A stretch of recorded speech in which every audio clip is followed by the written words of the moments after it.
E aí galerinha, tudo bem com vocês? Sejam todos bem-vindos a mais uma videoaula e hoje falaremos sobre os mares e os oceanos. Oceanos? Mares? É tudo igual? Bem pessoal, na videoaula de hoje aprenderemos as principais diferenças. Você vai saber que mares e oceanos são bastante diferentes.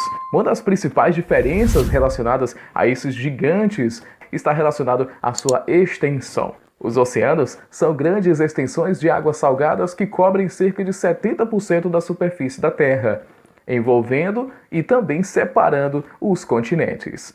Já os mares são partes destes oceanos, que geralmente estão localizados no interior dos continentes ou próximo deles. Outra característica para diferenciarmos um mar de um oceano está relacionado à sua profundidade. Os oceanos são muito mais profundos, enquanto que os mares são bem rasos em relação aos oceanos. Assim como a superfície da Terra, o fundo dos oceanos possui diversas formas, destacando-se as cadeias montanhosas, denominadas de dorsais, e as extensas áreas rebaixadas e aplanadas, chamadas de planícies abissais.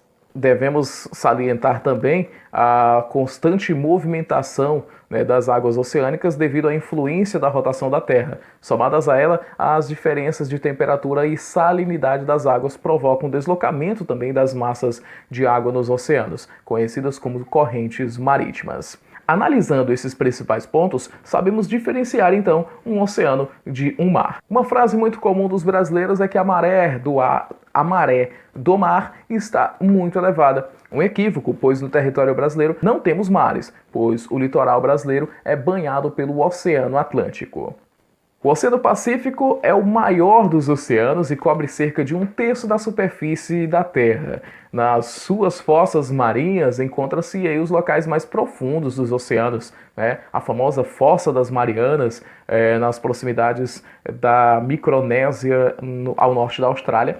Tem registros aí, pessoal, que alcança cerca de 11.000 metros de profundidade. O Oceano Pacífico também é importante para o comércio mundial e militar, sobretudo para países ali da Ásia, da Oceania e também dos Estados Unidos. O Oceano Atlântico é o segundo maior oceano do mundo. Ele divide-se em Atlântico Norte e Sul e banha também o maior número de países e territórios. Em razão do grande fluxo dessa navegação, por abranger diferentes continentes, a navegação e de comunicação entre a Europa e a América, o Atlântico assumiu aí, portanto, historicamente, a fundamental importância estratégica, as grandes navegações, por estar entre a Europa e a América, principalmente aí, dois gigantes do cenário econômico. O Oceano Atlântico tem muita importância também nesse quesito.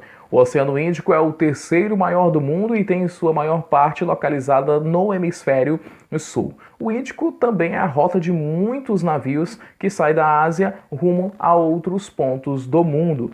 Atualmente, mais de 1 bilhão de pessoas vivem às margens do Oceano Índico. Isso porque ele banha países com uma grande população mundial. E outro fator também é que as pessoas o exploram nas atividades de petróleo. Outra característica desses povos é que eles desenvolvem atividades em suas águas, como é o caso da pesca e também da exploração de petróleo. Já o Oceano Glacial Ártico é o menor dentre os oceanos, apresenta baixas temperaturas e permanecem congeladas durante grande parte do ano.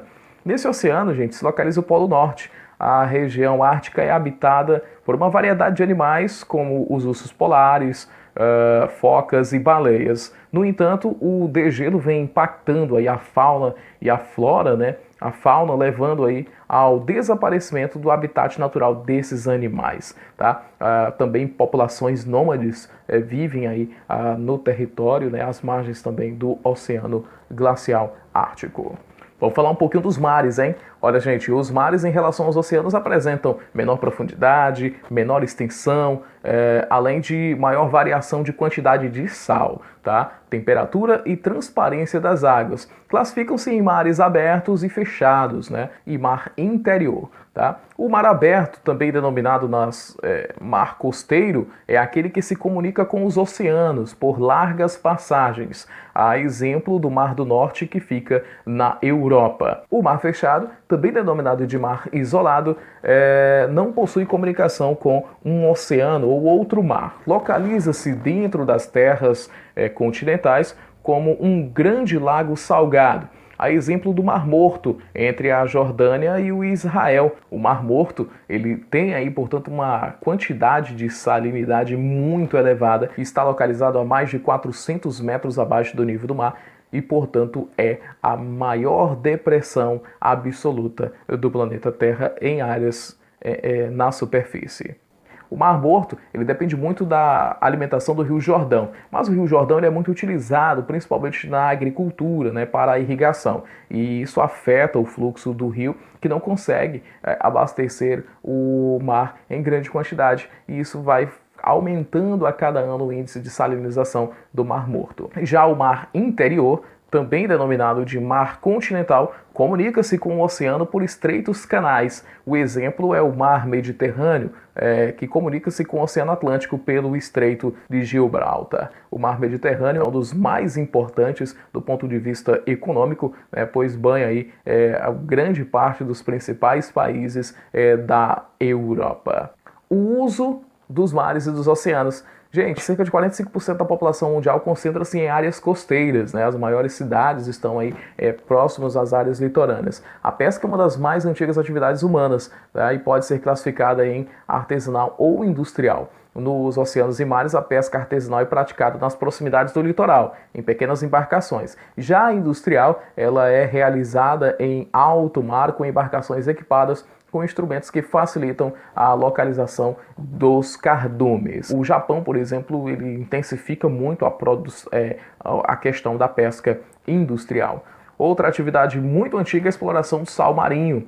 Se você analisar, o sal é bem barato, né? Mas no passado, por causa de sua escassez, o sal teve uma super elevação no seu valor comercial. Atualmente existem áreas onde a produção do sal marinho é feita em larga escala e isso faz com que o preço seja bastante reduzido nos dias atuais. Outra atividade também está relacionada à exploração de petróleo, do gás natural, que são combustíveis fósseis. A exemplo do Brasil, que tem plataformas aí de exploração do petróleo no território, né, de domínio aí, do Brasil. Atualmente, a utilização dos mares e oceanos cresceu e diversificou-se. Hoje podemos destacar aí a utilização para a construção de parques de usinas eólicas, além do turismo, dentre outras ações, né, que intensificam o comércio e até mesmo o turismo dentro das áreas dos oceanos e dos mares.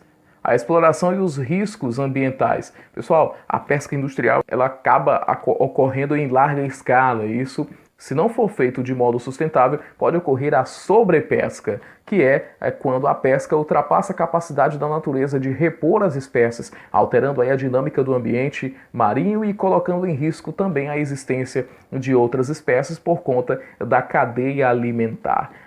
Também costuma se associar a pesca industrial à sobrepesca, né, como a gente havia falado antes. A poluição das águas, gente, é outro grande problema, né? A população mundial ela causa um impacto ambiental muito grande quando polui as águas dos mares e dos oceanos. E o detalhe, a poluição até mesmo na área continental ela acaba, né, indo toda para os oceanos. Existem inúmeras reportagens que tratam aí da grande poluição dos mares, né, com a quantidade muito grande de lixo, né, tóxico, de plásticos, dentre outros materiais que são poluídos na área urbana e acabam, né, sendo transportados pela água até chegar nos oceanos. É preciso salientar, né, o desenvolvimento de projetos para a política ambiental que possa aí contribuir para a preservação das águas dos mares e oceanos e dos rios, né, uma forma de proteger a hidrosfera do planeta. Bom, pessoal, e assim finalizamos mais uma videoaula de hoje. Espero que tenham gostado, fiquem todos com Deus e até a próxima!